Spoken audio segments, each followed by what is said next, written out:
জুতো ছিল না, এই দেখ তোর জন্য জুতো এনেছি। বাবা তুমি জুতো কেন কিনতে গেলে? তুমি জন্মদিনে ওখানে যাবে, একটা গিফট কিনতে পারতে। এমনিতেও তোর জন্য একটা জুতো তো কিনতেই হতো, আর বাড়িতে থাকলে তোর জন্য কে খাবার বানাবে? ওখানটায় গেলে তুই ভালো ভালো খাবার খেয়ে আসতে পারবি। চল ওখানেই যাই। মা আমরা এত গরিব, তুমি প্রতি বছর বার্থডে কেন করো? এই তুই কি বুঝিস না, আমরা গরিব বলেই তো বার্থডেটা করি, যাতে সবাই ভালো ভালো গিফট দিতে পারে, টাকা পয়সা দিতে পারে, আর সেই টাকা পয়সা দিয়ে আমরা কিছু মাস ভালো খেতে পারি। ওই তো বলতে না বলতে সবাই এসে গেছে। Happy birthday Priya, happy birthday.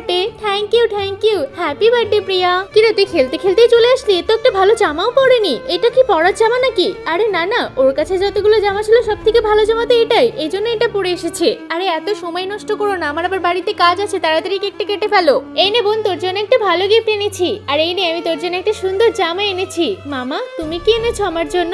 আমি তো এবছর কিছু আনতে পারিনি, 100 টাকা ছিল, আমার ছেলে জুতো কিনে দিয়েছি। ওর কি কোনো কিছু দেওয়ার ক্ষমতা আছে? প্রতি বছর আসে কেক খেতে ফ্রিতে। চল কেকটা তাহলে কেটেই ফেল।